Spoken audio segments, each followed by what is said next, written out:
Suscríbete a Venganza Perfecta.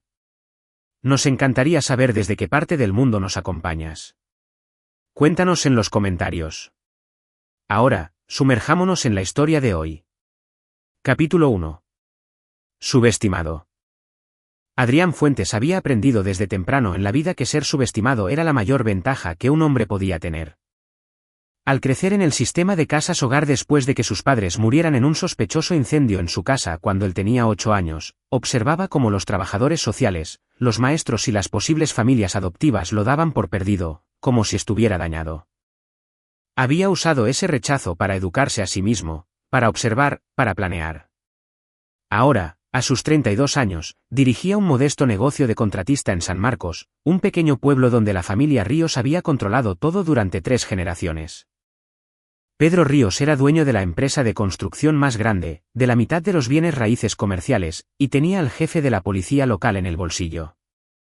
Su hijo, Carlos Ríos, era el alcalde más joven en la historia del pueblo, elegido a los 28 años a través de una combinación del dinero de su padre y la intimidación estratégica de sus oponentes. Adrián conoció a Celia Ríos hace 2 años cuando ella chocó la parte trasera de su camioneta en un semáforo. Ella estaba llorando, distraída. Y cuando lo miró con esos ojos verdes, llenos de miedo, no por el accidente, sino por algo más, él supo que estaba atrapada en algo oscuro. «Por favor, no llames a la policía», le suplicó. «Mi padre solo. Por favor». Adrián la había llevado a una cafetería en su lugar.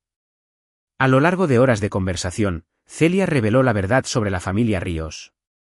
Los sobornos, las amenazas, las misteriosas desapariciones de las personas que se oponían a ellos. A su hermano mayor, Carlos, lo estaban preparando para extender el alcance de la familia en la política estatal. Su padre, Pedro, gobernaba a través del miedo. «He intentado irme», admitió Celia, removiendo su café frío. «3 veces. Siempre me encuentra, me trae de vuelta y dice que soy su hija, y que lo obedeceré, o si no». «¿O si no qué?» «O si no, me hará lo que le hizo a mi madre». Celia sabía la verdad.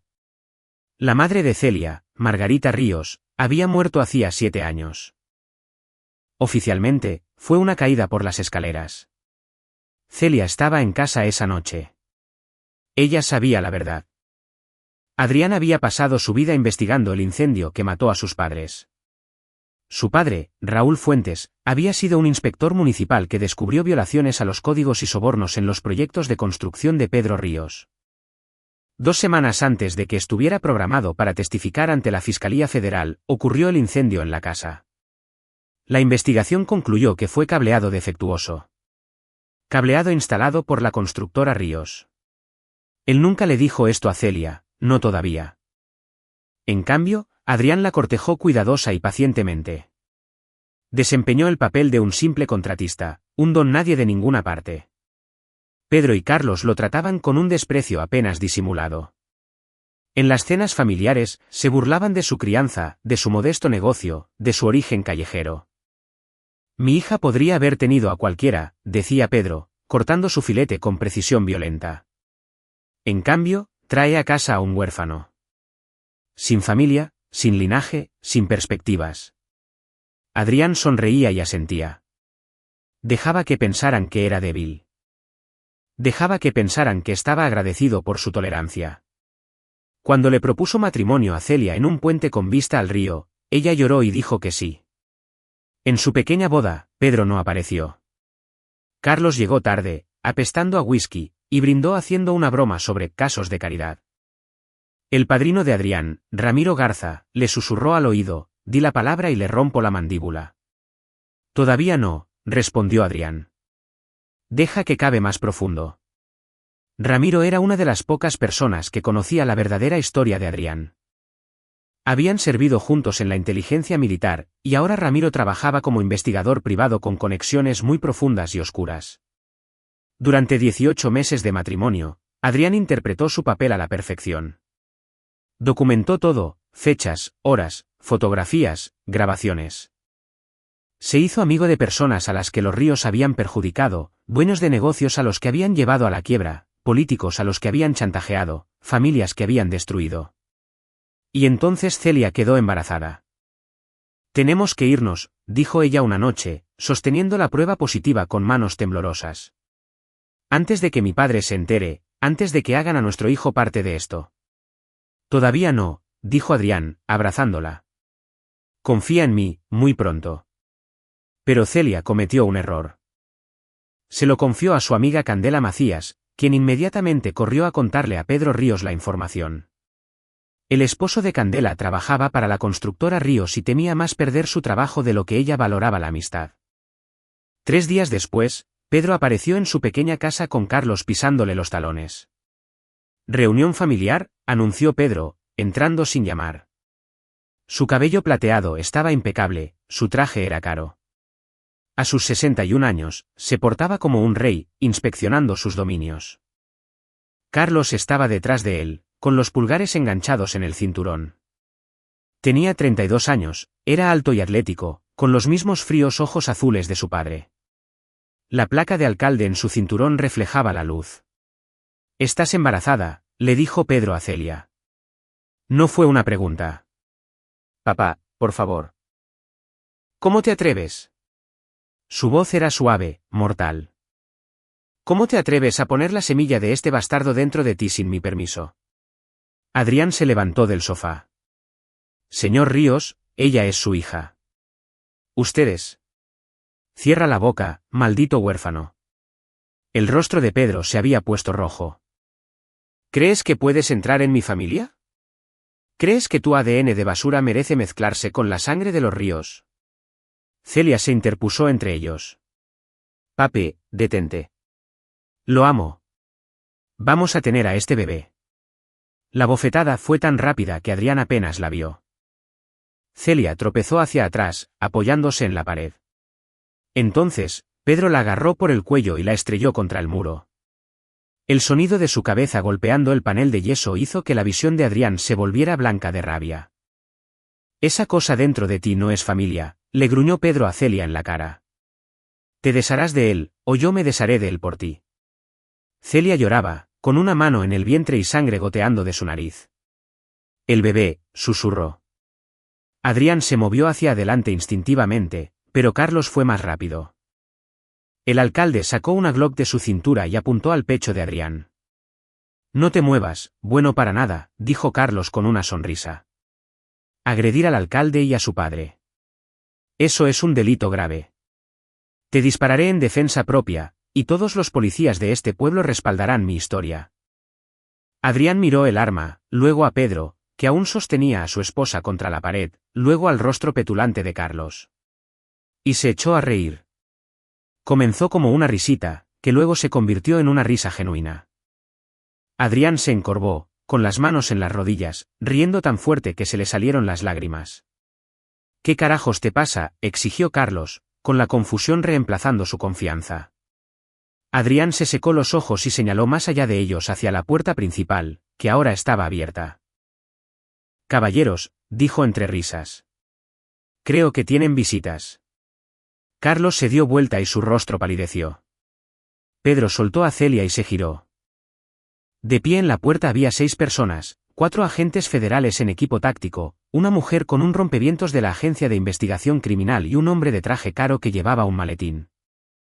Pero fue la 7ª persona que cruzó la puerta la que hizo que el rostro de Pedro Ríos pasara de blanco a gris. Rodrigo Macías, el fiscal federal de la zona occidente, entró y miró alrededor de la habitación con fría satisfacción. «Pedro Ríos, Carlos Ríos», dijo formalmente. «Ambos están bajo arresto por delincuencia organizada, conspiración para cometer asesinato, soborno a funcionarios públicos y alrededor de otros 17 delitos graves que hemos estado documentando durante los últimos 18 meses». Adrián caminó hacia Celia y la guió suavemente para que se sentara en el sofá. Le besó la frente donde ya se estaba formando un moretón. «Está bien», susurró. Se acabó. El arma de Carlos ahora apuntaba a los agentes federales, con las manos temblando. «No pueden. Mi padre es el dueño de este pueblo». «Tu padre», dijo Rodrigo Macías, «está a punto de ser el dueño de una celda de 2 por 3 metros en una prisión federal». Uno de los agentes dio un paso adelante. «Hijo, baja el arma». Se acabó. Adrián miró a Carlos a los ojos y sonrió. No fue una sonrisa amable. Deberías haber sido más amable con el huérfano, dijo Adrián en voz baja. Capítulo 2. Los cimientos. 20 meses antes, Adrián había entrado en la oficina de Ramiro Garza, ubicada sobre una agencia de fianzas en la ciudad a 3 horas de San Marcos. Las paredes estaban cubiertas con expedientes, fotografías y mapas conectados por hilos rojos, como el sueño febril de un teórico de la conspiración. Necesito destruir a la familia Ríos, había dicho Adrián sin preámbulos. Legal, completa y permanentemente. Ramiro se reclinó en su silla, estudiando a su viejo amigo. Te enamoraste de la hija. Ella no es como ellos. Nunca lo son, hasta que lo son. Ramiro sacó una botella de bourbon y 2 vasos. Pero la investigué. Está limpia. Intentó huir de papá 3 veces. Él la tiene atada en corto. Adrián se sentó y aceptó el trago ofrecido. Mi padre murió investigando a Pedro Ríos. El incendio no fue un accidente. Lo sé. Saqué los expedientes del caso hace 6 meses cuando empezaste a salir con ella. Ramiro deslizó una carpeta gruesa por el escritorio. Raúl Fuentes estaba armando un caso federal. Tenía evidencia de manipulación de licitaciones, sobornos y violaciones de seguridad que mataron a 3 trabajadores. El fiscal de aquel entonces estaba en el bolsillo de Pedro. Entonces, tu papá fue a la oficina de la Fiscalía Federal. Adrián abrió la carpeta.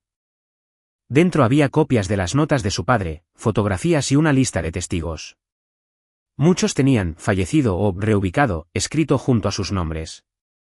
2 semanas antes de que pudiera testificar, continuó Ramiro, incendio en la casa.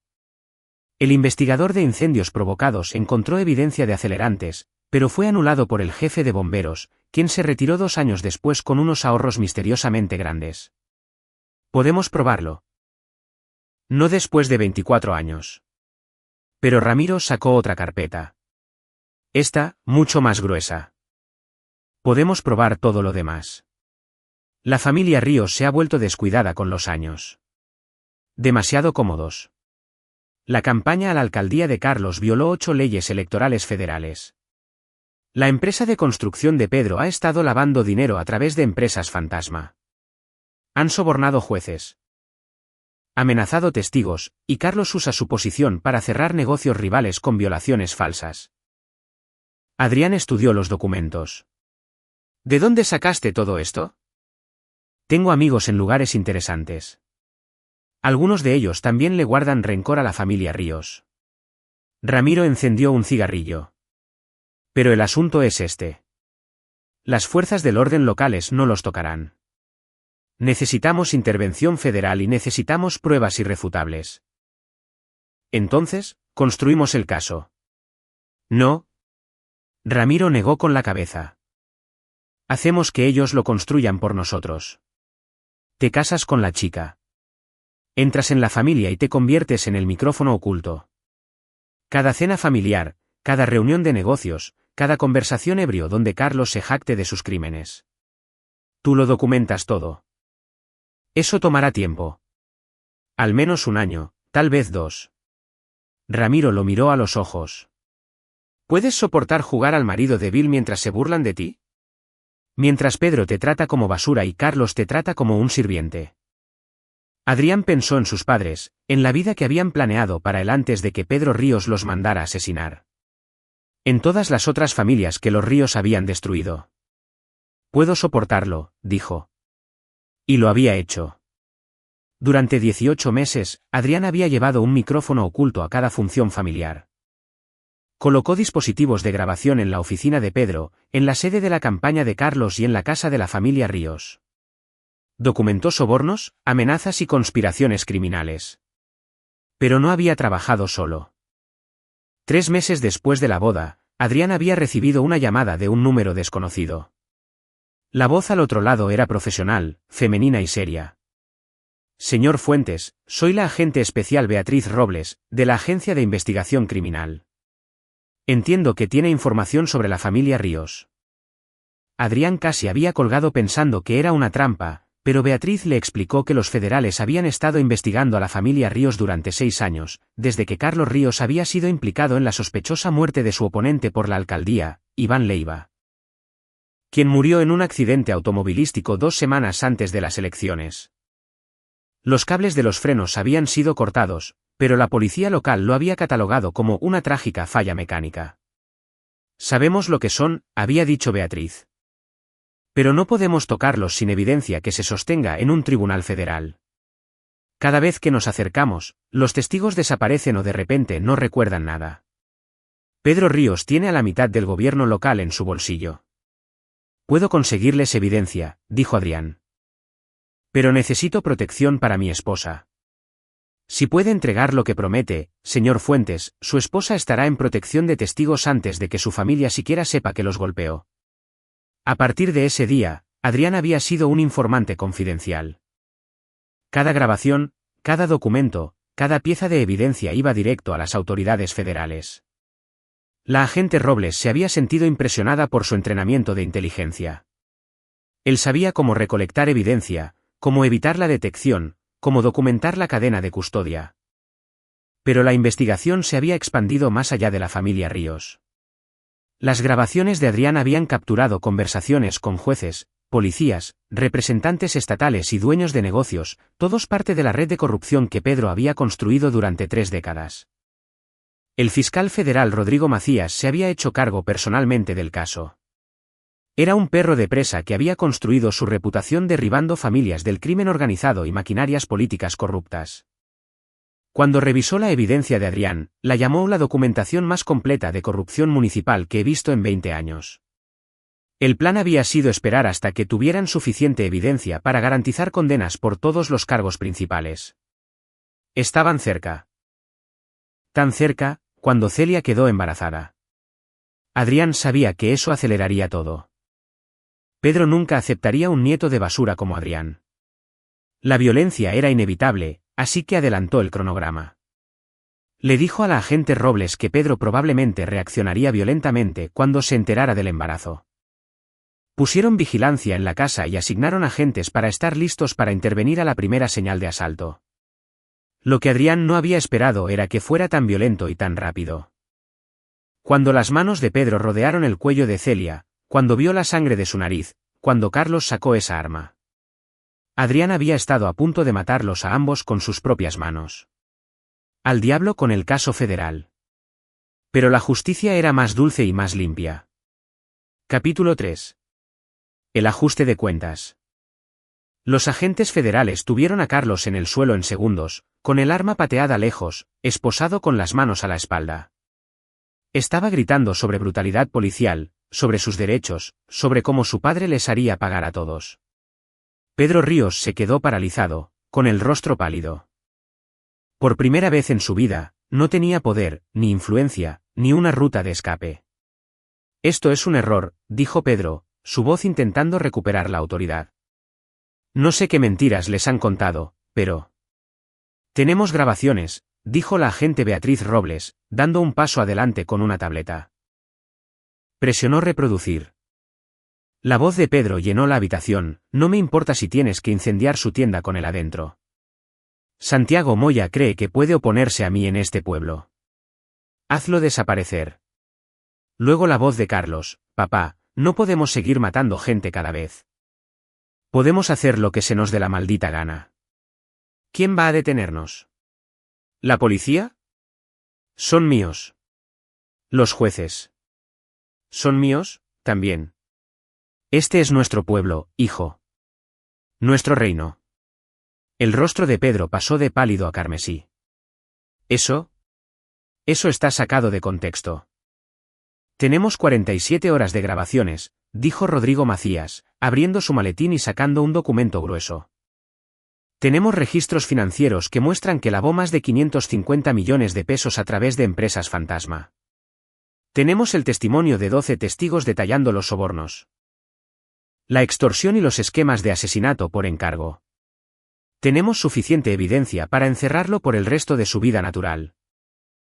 Uno de los agentes se adelantó con las esposas. Pedro retrocedió bruscamente. Si me tocas, haré que te quiten la placa. Papá. La voz de Celia cortó la habitación. Había estado sentada en el sofá, con el brazo de Adrián alrededor de ella, pero ahora se ponía de pie. Todavía le goteaba sangre de la nariz, pero su voz era firme. Se acabó. Pedro miró a su hija como si nunca antes la hubiera visto. Celia, bebé, esta gente está mintiendo. A tu hermano y a mí nos están incriminando. Lo escuché todo, dijo Celia en voz baja. ¿Todo? El hombre con el que me casé, el hombre al que llamaste huérfano, un bueno para nada, un don nadie. Él me dio la libertad.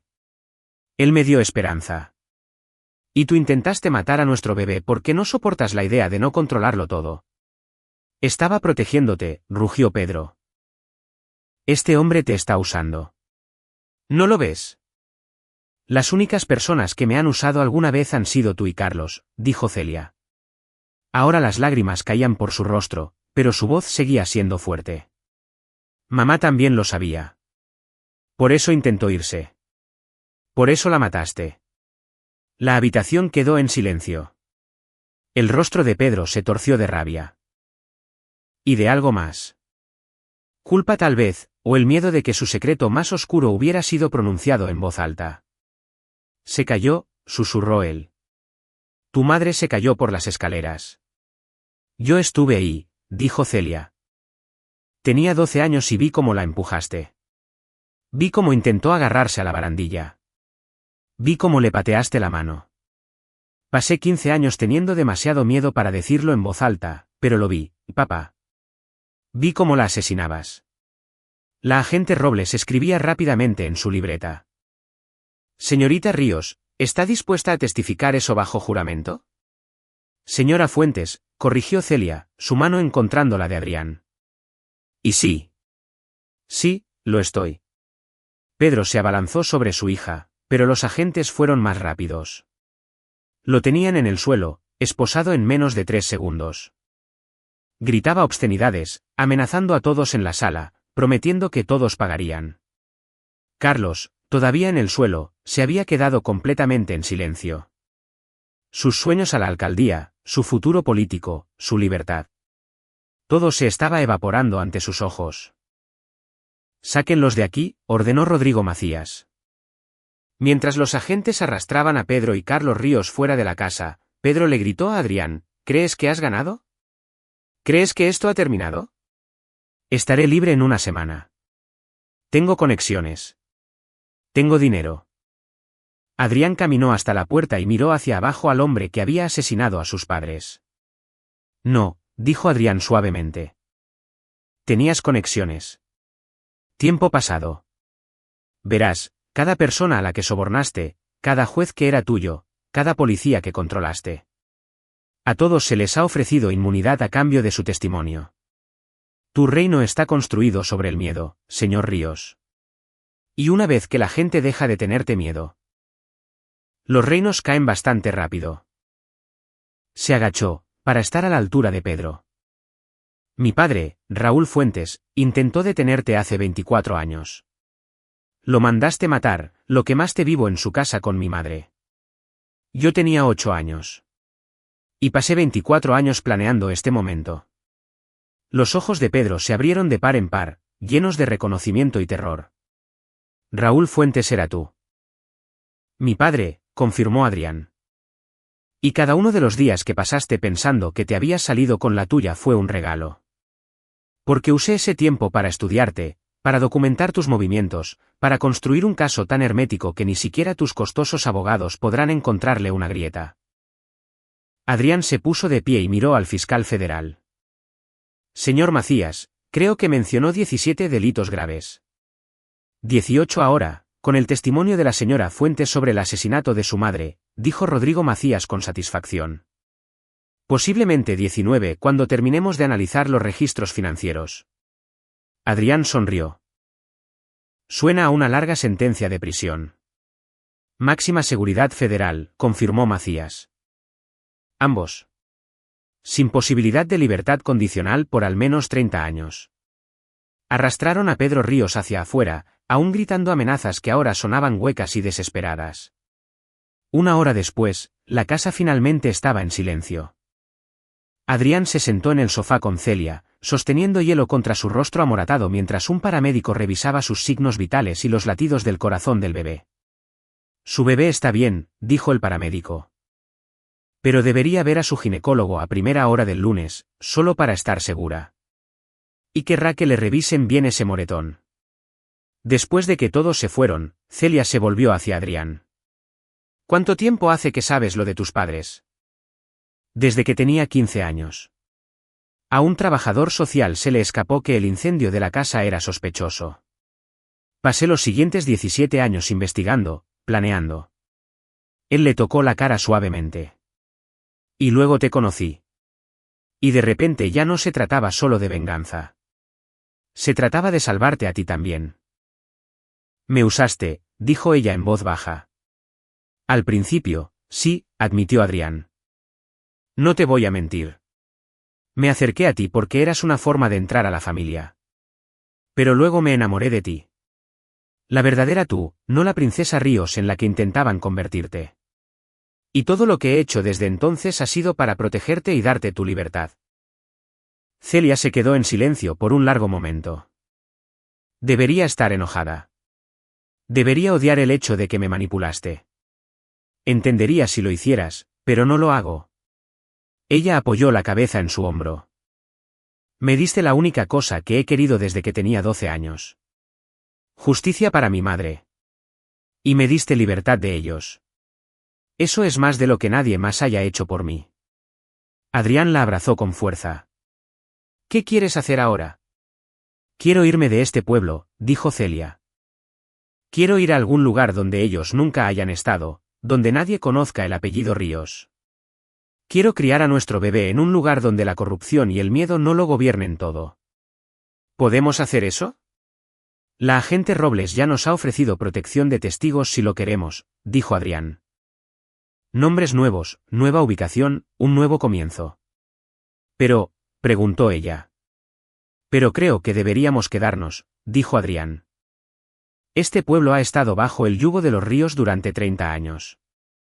Negocios que llevaron a la quiebra, familias que destruyeron, personas con demasiado miedo para vivir libremente. Alguien necesita ayudar a reconstruir. Y entregué la evidencia para acabar con todos en la red de corrupción. Jueces. Policías, políticos. Realmente podríamos hacer que este pueblo vuelva a estar limpio. Celia lo miró. ¿Quieres quedarte en San Marcos? Después de todo. Quiero terminar lo que empezó mi padre, dijo Adrián. Pero solo si estás conmigo. Si quieres irte, nos vamos esta noche y nunca miramos atrás. Es tu elección. Celia pensó en su madre, en todas las otras víctimas de la familia Ríos, en la vida que su hijo podría tener en un pueblo finalmente libre de tiranía. Nos quedamos, dijo. Luchamos, reconstruimos. Pero, sonrió levemente, compramos una casa nueva primero. No voy a criar a nuestro bebé en un lugar donde mi padre me atacó. Adrián le besó la frente. Trato hecho. Capítulo 4. El fin del imperio. A la mañana siguiente, Adrián se despertó para encontrar su pequeña casa rodeada por camionetas de noticias. Los arrestos de Pedro y Carlos Ríos habían explotado en todos los medios de comunicación del estado. El alcalde y el hombre de negocios más poderoso del pueblo, derribados en una investigación federal de corrupción. Era el tipo de historia que dominaba los titulares. Adrián había apagado su teléfono después de recibir 200 llamadas y mensajes de texto. Pero cuando volvió a encenderlo, un mensaje captó su atención. Soy Ramiro. Pon el canal 7. Te va a gustar esto. Encontró a Celia en la cocina preparándote con una bolsa de chícharos congelados apoyada contra su mejilla. Parecía exhausta, pero de alguna manera más ligera, como si un peso que había cargado durante años finalmente se hubiera levantado. ¿Noticias?, preguntó ella, señalando su teléfono. Adrián encendió la televisión. El canal 7 mostraba imágenes de las redadas policiales en todo San Marcos. El titular decía, agentes federales ejecutan órdenes de cateo en investigación interinstitucional de corrupción. La reportera, una joven llamada Carmen Sandoval, estaba hablando desde fuera del Palacio de Justicia. Más de 20 arrestos hasta ahora esta mañana. Las fuentes nos dicen que el juez Pablo Montiel, el comandante de policía Rubén Castro y al menos 7 oficiales están bajo custodia. Los agentes federales también han allanado el Palacio Municipal. La Oficina de Recaudación de Impuestos y varios negocios locales que se cree que están conectados con lo que están llamando la Organización Ríos. La pantalla cortó a Rodrigo Macías en una conferencia de prensa, con el sello del fiscal federal detrás de él. Durante 3 décadas, Pedro Ríos y sus asociados operaron una empresa criminal disfrazada de negocios legítimos y gobierno, dijo Macías, con voz grave.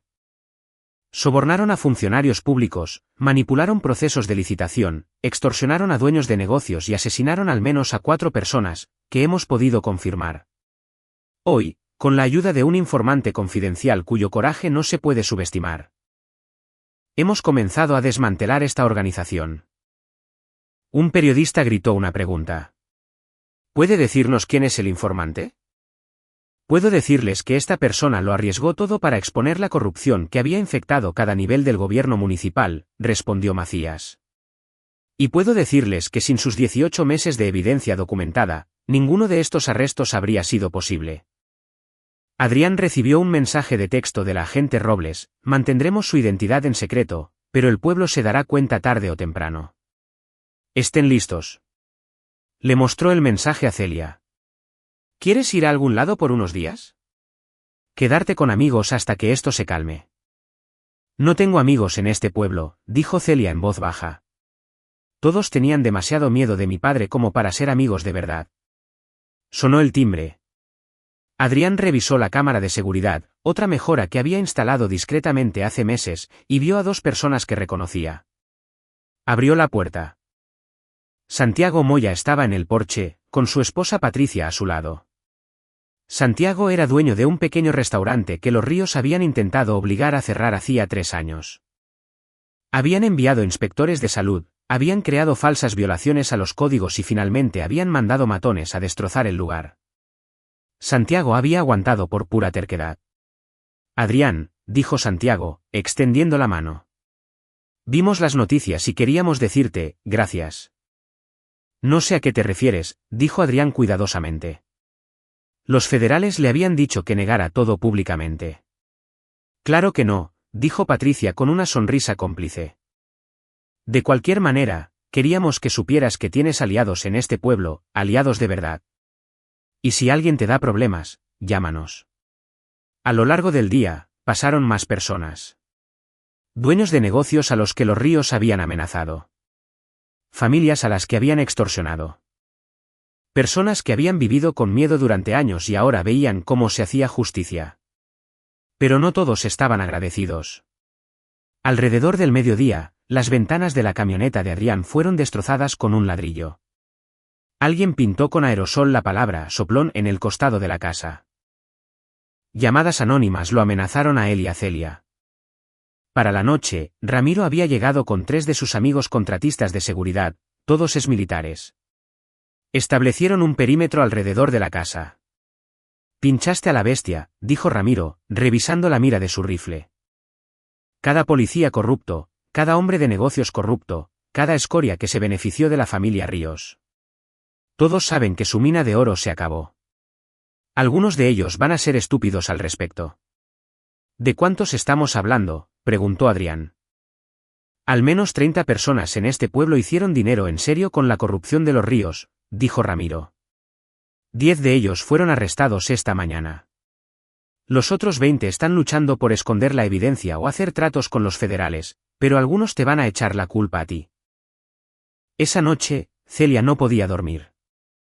Se sentó en el sofá mirando la ventana tapiada, con la mano apoyada protectoramente en el vientre. ¿Vale la pena esto?, preguntó en voz baja. ¿Quedarnos aquí? Quiero decir, si la gente va a atacarnos. Tenemos protección, dijo Adrián. Los federales se están tomando esto en serio. Ya han asignado agentes para vigilar la casa. Entonces, hice algo, continuó Adrián. Y les pido a todos ustedes que hagan algo, también. Este pueblo ha sido corrupto durante 3 décadas. Nos va a costar a todos reconstruirlo. Exijan responsabilidad a sus funcionarios electos. Apoyen a los negocios honestos. Enfréntense a la intimidación. Porque la familia Ríos ya es historia.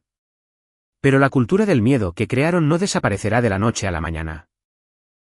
La multitud estalló en aplausos. Después de la reunión, docenas de personas se acercaron a Adrián para estrecharle la mano. Pero un hombre se quedó atrás, esperando hasta que la multitud se despejó. Su nombre era Noé Herrera, y Adrián lo reconoció de las grabaciones. Había sido el contador de Pedro. Señor Fuentes, dijo Noé nerviosamente. Necesito hablar con usted en privado. Salieron afuera. Noé estaba sudando a pesar de la fresca noche. Los federales me ofrecieron un trato, dijo Noé. Inmunidad a cambio de testimonio. Pero hay algo que no saben. Algo que no les he dicho. ¿Qué? Pedro tiene una caja de seguridad en el banco de la ciudad. Tiene efectivo, documentos, evidencia de crímenes que no son parte del caso federal, incluyendo.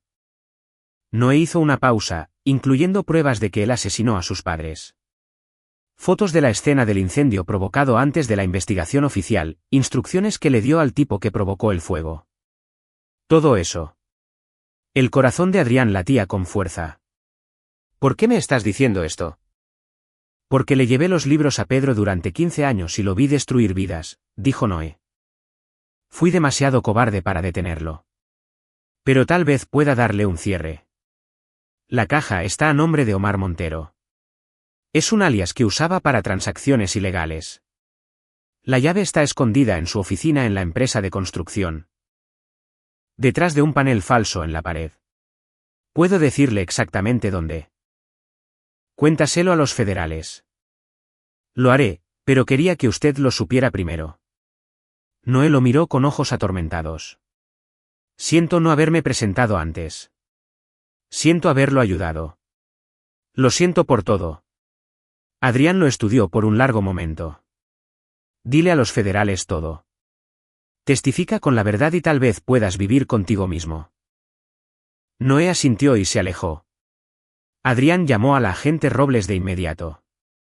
En 2 horas, agentes federales allanaron la oficina de Pedro y recuperaron la llave de la caja de seguridad. Al día siguiente, abrieron la caja y encontraron exactamente lo que Noé había descrito. Efectivo, documentos y una carpeta etiquetada Seguro Fuentes, la póliza de seguro de Pedro en caso de que alguien lo persiguiera alguna vez por los asesinatos. La carpeta contenía fotografías de la escena del incendio que mostraban clara evidencia de acelerantes, instrucciones escritas para un sicario llamado Cristian Hoyos, y las propias notas de Pedro sobre por qué Raúl Fuentes debía ser eliminado. Eso no es a lo que me refería. Celia lo miró. Me refiero, emocionalmente, ¿vale la pena la venganza vivir así? Adrián se sentó a su lado. Esto no es venganza. Venganza habría sido que yo matara a tu padre en esa casa y tirara su cuerpo al río. Esto es justicia. Y sí, vale la pena. Porque cada persona que viene a nuestra puerta y dice, gracias. Es una persona que ahora puede vivir sin miedo. ¿Qué pasa con nuestro bebé?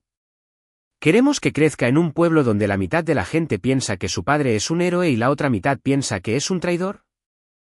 Creo que lo criaremos para que sepa la diferencia entre el bien y el mal, dijo Adrián. Para que se enfrente a la corrupción incluso cuando sea peligroso. Para que sea lo suficientemente fuerte como para hacer lo correcto incluso cuando le cueste algo. Celia apoyó la cabeza en su hombro. Ya suenas como un buen padre. Tuve un buen padre, dijo Adrián en voz baja, durante 8 años. Pero recuerdo lo que me enseñó. Que el carácter de un hombre se define por lo que hace cuando nadie está mirando. Y que el coraje no es la ausencia de miedo. Es hacer lo correcto a pesar de tener miedo. Tu padre estaría orgulloso de ti. Eso espero. Capítulo 5. El contraataque. 3 días después, Adrián recibió una llamada de un abogado del que nunca había oído hablar. Señor Fuentes, mi nombre es Oliverio Robles. Represento a Pedro Ríos. A mi cliente le gustaría ofrecerle un trato. Adrián puso la llamada en altavoz para que Celia pudiera escuchar. No me interesan los tratos.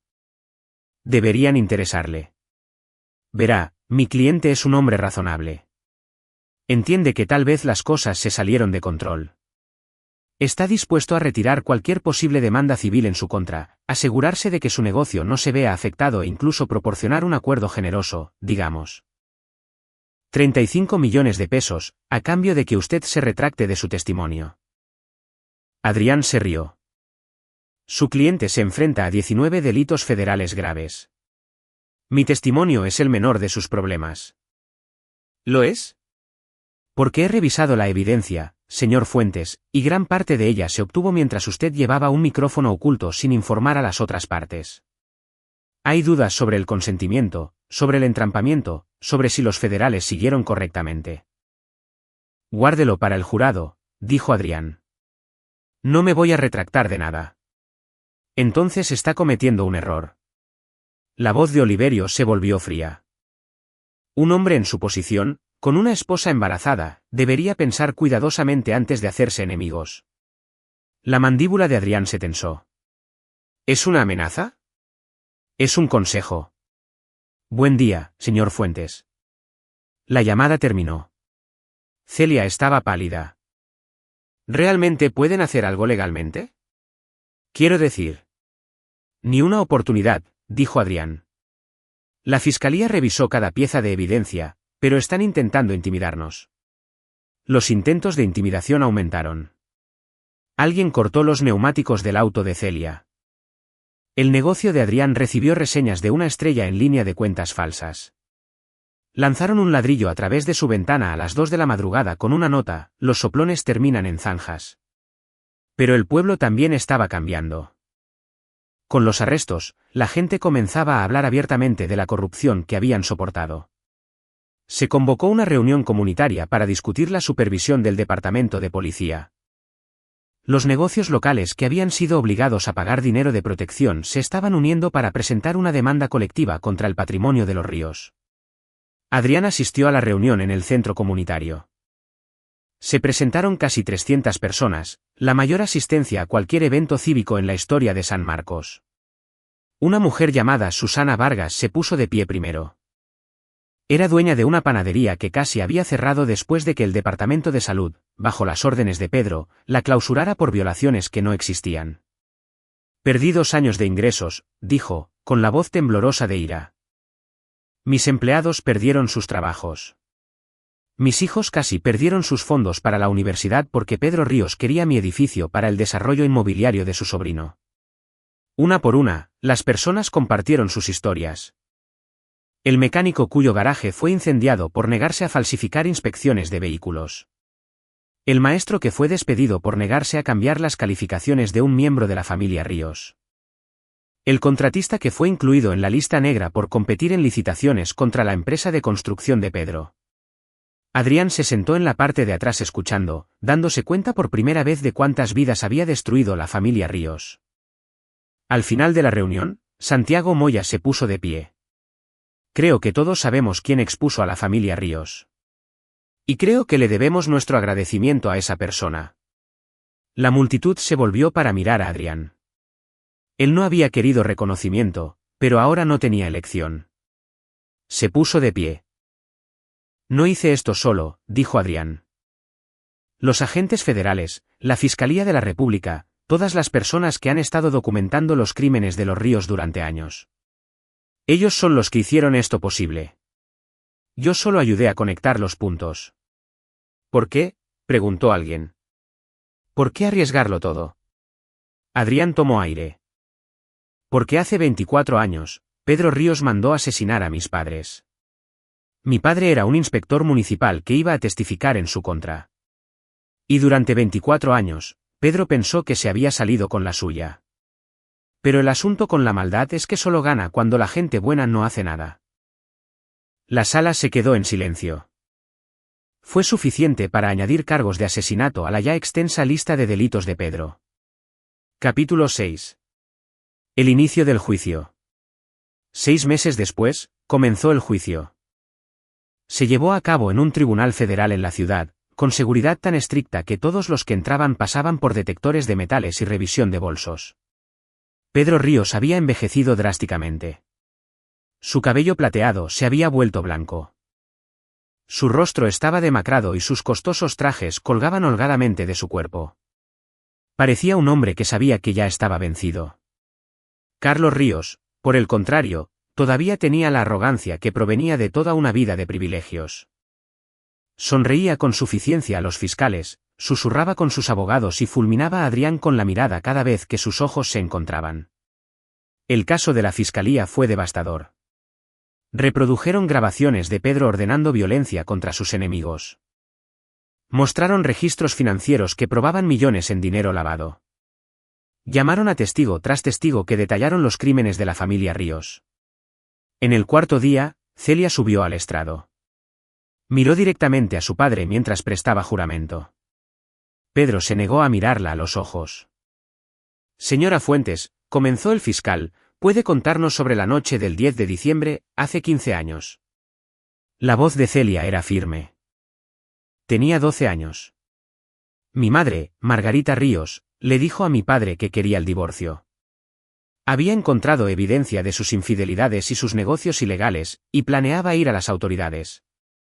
¿Qué pasó después? Discutieron. Mi padre siguió a mi madre arriba. Yo estaba en el pasillo. La voz de Celia se quebró ligeramente. Los escuché pelear. Luego vi a mi padre empujar a mi madre por las escaleras. Ella intentó agarrar la barandilla. Él pateó su mano para apartarla. Ella cayó hasta el fondo. La sala del tribunal quedó en silencio, excepto por el sonido de alguien llorando. Una de las integrantes del jurado tenía la mano sobre la boca. Le dijo a alguien lo que vio. Lo intenté, pero mi padre me dijo que fue un accidente. Me dijo que si le contaba la verdad a alguien, me llevarían a los servicios sociales y nunca volvería a ver a mi hermano. Tenía 12 años. Le creí. Celia miró a Pedro ahora. Le tenía miedo. Todos lo teníamos. El abogado de Pedro intentó desacreditar su testimonio durante el contrainterrogatorio, pero Celia se mantuvo calmada y consistente. La defensa no pudo hacerla flaquear. Adrián testificó al día siguiente. Repasó sus 18 meses de recolección de pruebas, explicando cómo documentó los delitos, grabó las conversaciones y trabajó con las autoridades federales para armar un caso hermético. Durante el contrainterrogatorio, el abogado de Pedro pasó al ataque. Señor Fuentes, ¿no es cierto que se casó con la hija del acusado con la única intención de destruir a su familia? Me casé con Celia porque la amo, respondió Adrián. Destruir a la organización criminal de los Ríos fue un bono adicional. Se infiltró en una familia bajo falsos pretextos. Me infiltré en un sindicato criminal, corrigió Adrián. Y lo hice legalmente con la supervisión de las autoridades, siguiendo todas las leyes aplicables. Sus padres murieron hace 24 años. ¿No es todo este caso solo su fantasía de venganza? Adrián se inclinó hacia adelante. Si quisiera venganza, Pedro Ríos estaría muerto. Esto es justicia, y hay una diferencia. El juicio duró 3 semanas. La fiscalía llamó a 68 testigos y presentó más de 400 pruebas. La defensa intentó alegar entrampamiento, vigilancia ilegal e intimidación de testigos, pero el juez desestimó cada moción. En el último día de testimonios, Rodrigo Macías pronunció su alegato final. Miembros del jurado, este caso trata sobre el poder y la corrupción llevados a su extremo lógico. Pedro Ríos creía que estaba por encima de la ley. Creía que el dinero y la violencia podían resolver cualquier problema. Creía que cualquiera que se le opusiera podía ser destruido. Macías caminó hacia la mesa de pruebas y recogió una carpeta gruesa. Esta carpeta contiene los nombres de 17 personas que se opusieron a Pedro Ríos. 4 de ellos están muertos. 6 se fueron del pueblo después de recibir amenazas de muerte. Los otros 7 pagaron dinero de protección o renunciaron a sus negocios. Esto no es civilización. Esta es una familia criminal disfrazada de negocios legítimos. Se volvió hacia el jurado. El acusado les pedirá que lo vean como un respetado hombre de negocios que cometió algunos errores. No se dejen engañar. Pedro Ríos es un asesino. Un líder del crimen organizado y un tirano que usó el miedo para controlar a toda una comunidad durante 3 décadas. Envíenlo a prisión por el resto de su vida, y envíen el mensaje de que nadie, sin importar cuán rico o poderoso sea, está por encima de la ley. Capítulo 7. Veredictos. El jurado deliberó durante 6 horas. Adrián y Celia esperaron en una pequeña sala de conferencias con la agente Robles y Ramiro. Adrián sostuvo la mano de Celia, cuyo embarazo de 6 meses ya era evidente. Habían descubierto que iban a tener una niña. Decidieron llamarla Margarita, en honor a la madre de Celia. ¿Y si los absuelven?, preguntó Celia, expresando el miedo que todos habían estado cargando. No lo harán, dijo Rodrigo Macías, entrando con café. He estado haciendo esto durante 23 años. Ese jurado vio la evidencia. Escucharon las grabaciones. Tu padre se va a ir a la cárcel. A las 4:17 de la tarde, el secretario los llamó de vuelta a la sala del tribunal. El jurado entró en fila, ninguno de ellos mirando a los acusados. Adrián sabía lo que eso significaba. Los abogados defensores siempre decían que cuando un jurado no hace contacto visual, es porque van a condenar. Del cargo de delincuencia organizada, ¿cómo declaran? Culpable. Del cargo de conspiración para cometer asesinato, ¿cómo declaran? Culpable. Del cargo de lavado de dinero, ¿cómo declaran? Culpable. Así continuó durante 20 minutos. Culpable. Culpable. Culpable. 19 delitos federales. Todos los veredictos fueron de culpabilidad. Pedro Ríos no mostró emoción alguna. Simplemente miró la mesa frente a él. Carlos Ríos, sin embargo, se quebró. Comenzó a llorar, suplicándole al juez. Por favor, su señoría. Yo solo seguía las órdenes de mi padre. No quería lastimar a nadie. Cállate, le siseó Pedro a su hijo. El juez programó la sentencia para 6 semanas después. Mientras los agentes federales se llevaban a los acusados, Pedro finalmente miró a Adrián. Su rostro no mostraba remordimiento, ni arrepentimiento, solo puro odio. Esto no ha terminado, articuló Pedro en silencio. Adrián sonrió y articuló de vuelta, sí, lo ha hecho. 6 semanas después, regresaron para la sentencia. La sala del tribunal estaba repleta de las víctimas de la familia Ríos, periodistas y agentes federales. El juez Tomás Leal, un jurista implacable con 30 años en el cargo, leyó la sentencia con voz firme. Señor Ríos, usted ha sido condenado por 19 delitos federales graves, incluyendo delincuencia organizada, asesinato por encargo, lavado de dinero y conspiración. Las pruebas mostraron un patrón de violencia, intimidación y corrupción que duró décadas. Usted trató a esta comunidad como su reino personal y destruyó vidas sin remordimientos.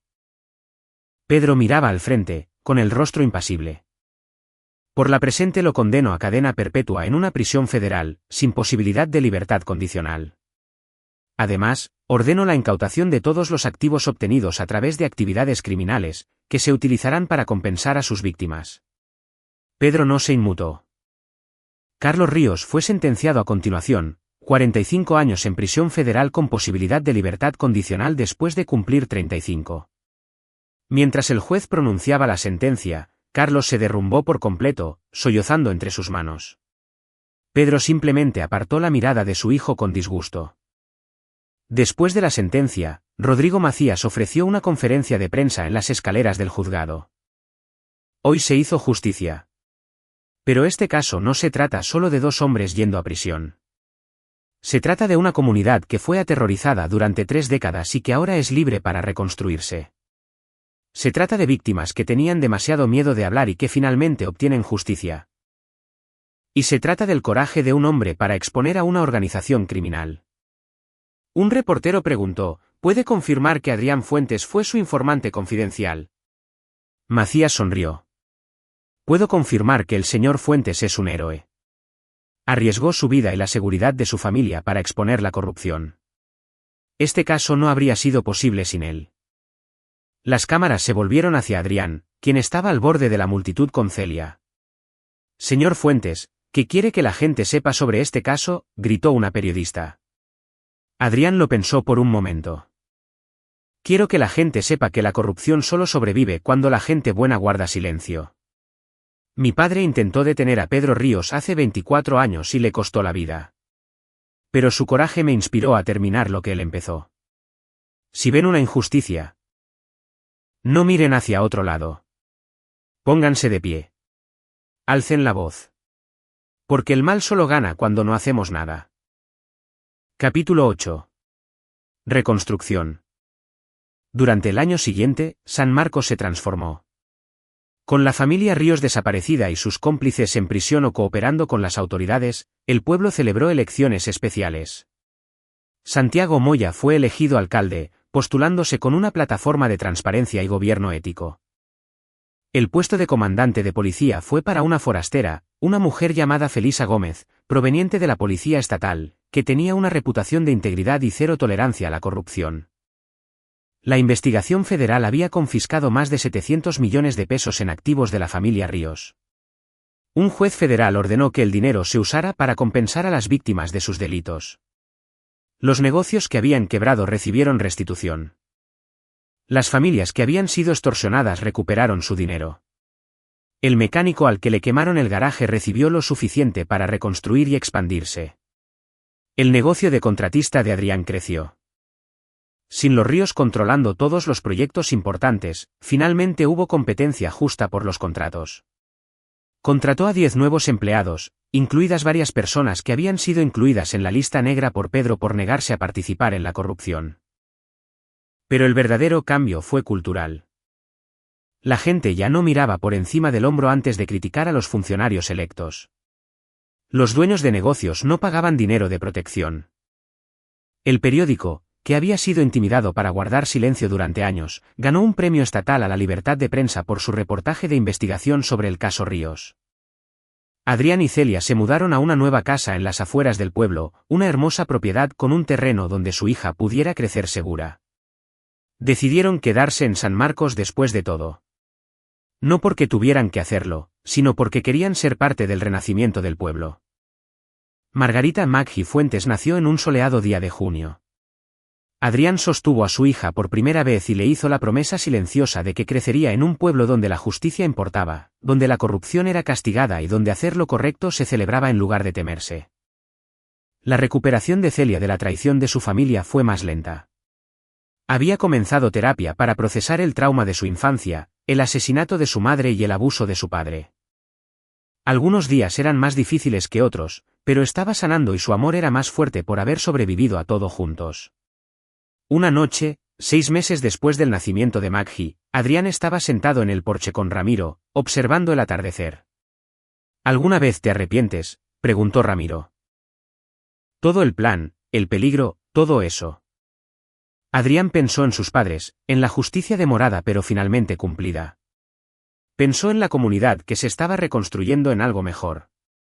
Ni por un segundo, dijo Adrián. Esto es lo que mi padre hubiera querido. No venganza, sino justicia. No destrucción, sino renovación. Tu viejo estaría orgulloso. Eso espero. Adrián miró a su amigo. ¿Qué hay de ti? ¿Qué sigue? Ramiro sonrió de oreja a oreja. Estoy pensando en abrir un negocio de consultoría de seguridad aquí en San Marcos.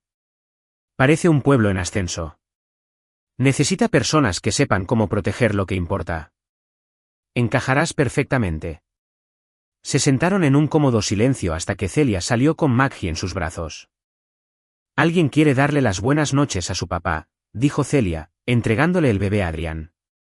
Él sostuvo a su hija cerca, maravillándose de cómo algo tan pequeño y perfecto podía existir en un mundo que había visto tanta oscuridad. Vas a crecer fuerte, le susurró Adrián a Maggi. Lo suficientemente fuerte para defender lo que es correcto. Lo suficientemente inteligente para saber cuándo luchar y cuándo perdonar, y lo suficientemente valiente para hacer lo difícil cuando más importe. Maggi bostezó y cerró los ojos, completamente despreocupada de las promesas de su padre. En su mundo, solo había calidez, seguridad y amor. Adrián miró a Celia, que los observaba con lágrimas en los ojos. Lo logramos, dijo ella suavemente. Realmente lo logramos. Lo logramos, coincidió Adrián. Y ahora podemos vivir la vida que mis padres nunca pudieron tener. Una vida sin miedo. Una vida con justicia. Una vida que vale la pena vivir. Capítulo 9. El mensaje final. 2 años después de la sentencia, Adrián recibió una carta. Era de la prisión federal. Y la dirección del remitente hizo que su corazón se detuviera por un momento. Pedro Ríos. Casi la tira sin leerla, pero algo lo hizo abrirla. Tal vez fue la curiosidad. Tal vez fue la necesidad de cierre. La carta era breve, escrita con la elegante caligrafía de Pedro. Fuentes. He pasado 2 años en esta jaula pensando en lo que hiciste, en cómo te infiltraste en mi familia. Pusiste a mi hija en mi contra y destruiste todo lo que construí. Probablemente creas que eres un héroe. Pero esto es lo que no entiendes. Te convertiste exactamente en lo que odiabas. Mentiste. Manipulaste. Engañaste a las personas que confiaban en ti. Te casaste con mi hija sabiendo que traicionarías a su familia. ¿En qué es eso diferente de lo que yo hice? La diferencia entre nosotros no es la moralidad. Es solo que tú tenías la ley de tu lado. Piensa en eso cuando críes a tu hija. Piensa en la clase de hombre que realmente eres. Pedro Ríos. Adrián leyó la carta 2 veces, luego salió al pozo de fuego en su patio trasero. Sostuvo la carta sobre las llamas, viendo las palabras de Pedro arder hasta convertirse en cenizas. Celia salió a reunirse con él. Maggie caminaba tambaleándose a su lado con un camión de juguete. ¿Qué era eso?, preguntó Celia. El último intento de tu padre por meterse en mi cabeza, dijo Adrián. No funcionó. ¿Qué decía? Que soy igual a él porque mentí y manipulé para derribarlo. Adrián observó el último fragmento de la carta desmoronarse en la nada. Pero está equivocado. La diferencia entre él y yo no es la ley. Es que todo lo que yo hice fue para proteger a personas inocentes y exponer crímenes. Todo lo que él hizo fue para lastimar a la gente y enriquecerse. La intención importa. La justicia importa. Y el amor importa. Levantó a Maggie, quien le agarró la cara con sus manos pegajosas. Papá. Así es, mi niña, dijo Adrián, besándole la frente. Papá está aquí, y siempre lo estará. Celia se apoyó contra él, y se quedaron juntos, viendo las últimas brasas de la carta de Pedro desvanecerse en la nada. ¿Crees que algún día entenderá lo que hizo mal?, preguntó Celia. No, dijo Adrián. Honestamente, los hombres como Pedro Ríos nunca asumen la responsabilidad. Siempre se ven a sí mismos como víctimas, incluso cuando son los perpetradores. Por eso siguen lastimando a la gente hasta que alguien los detiene. Y tú lo detuviste. Lo detuvimos nosotros, corrigió Adrián. Tú testificaste contra él. Te enfrentaste a él cuando más importaba. Eso requirió más coraje que cualquier cosa que yo haya hecho. Celia sonrió, pero había tristeza en sus ojos.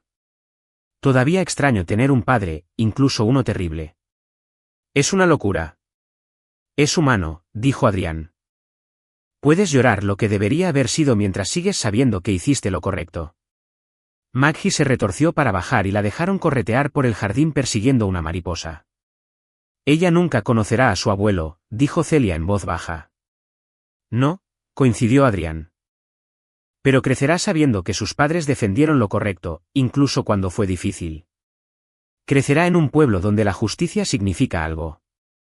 Y crecerá sabiendo que su abuela Margarita, y mis padres, estarían orgullosos de la familia que hemos construido. Observaron a su hija jugar a la luz dorada del atardecer, libre de las sombras que habían atormentado la infancia de ambos. El ciclo termina con nosotros, dijo Celia. El ciclo terminó el día que testificaste, respondió Adrián. Todo lo posterior a eso somos solo nosotros construyendo algo mejor. 5 años después, Adrián estaba en la ceremonia de inauguración del nuevo centro comunitario. Se llamaba Centro Conmemorativo Raúl y Margarita Fuentes en honor a los padres de Adrián y en memoria de la madre de Celia. El centro ofrecía asistencia legal gratuita para víctimas de corrupción, asesoramiento para familias afectadas por el crimen y programas educativos sobre compromiso cívico y liderazgo ético. El alcalde Santiago Moya dio el discurso de inauguración, pero invitó a Adrián a decir unas palabras. Adrián se acercó al micrófono y miró a la multitud. Vio rostros que reconocía, dueños de negocios, familias, amigos que había hecho a lo largo de los años. Vio a Ramiro parado con los empleados de su empresa de seguridad.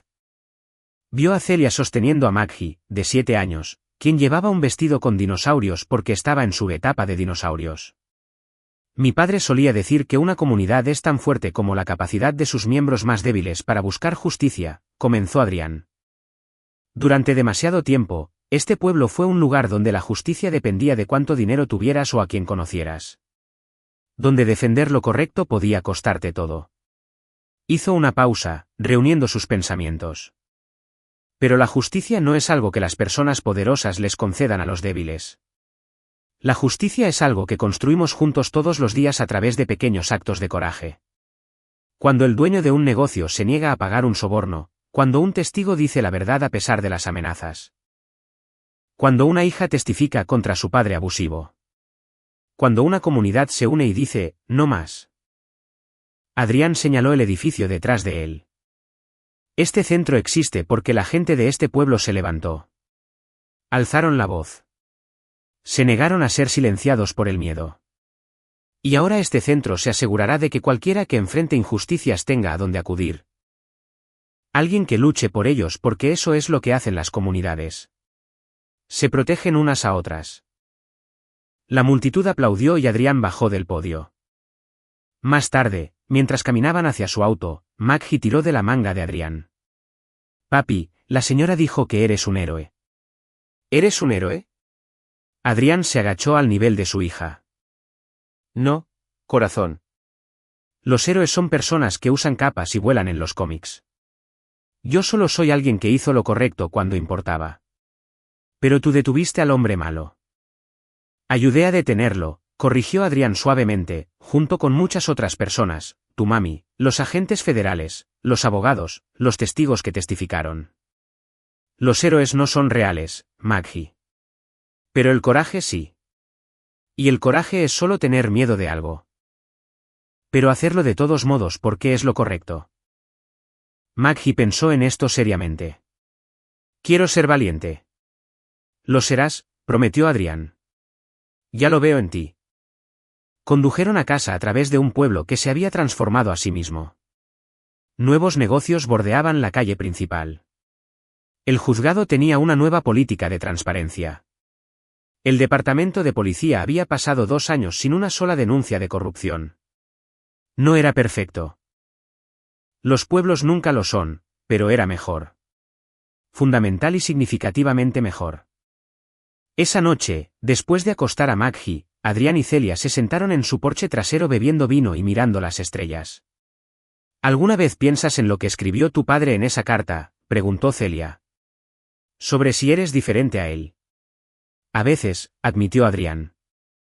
Pero luego recuerdo que la pregunta no es si soy diferente. La pregunta es si lo que hizo del mundo un lugar mejor o peor. Y 300 personas han sido ayudadas por el Fondo de Restitución. 20 funcionarios corruptos están en prisión. Un pueblo que vivía con miedo ahora es libre. Una niña pequeña llega a crecer sin conocer nunca el terror que tú sentiste de niña. Adrián tomó la mano de Celia. Sí, creo que el mundo es mejor. Mi padre solía decir que el fin justifica los medios. Estaba equivocado, dijo Adrián. Los medios importan tanto como el fin. No maté a tu padre ni a tu hermano.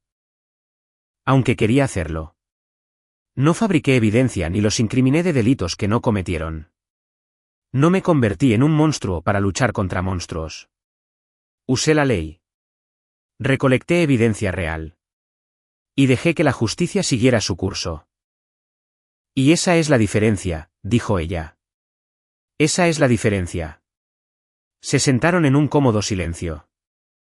2 sobrevivientes de sus respectivos traumas ahora construyendo algo hermoso a partir de las cenizas. Te amo, dijo Celia suavemente. Yo también te amo. Dentro de la casa, Maggie dormía pacíficamente, soñando cualquier sueño que sueñen los niños de 7 años. Crecería fuerte, tal como su padre lo prometió. Lo suficientemente fuerte para defender lo que es correcto. Lo suficientemente inteligente para saber cuándo luchar, y lo suficientemente valiente para hacer lo difícil cuando más importe.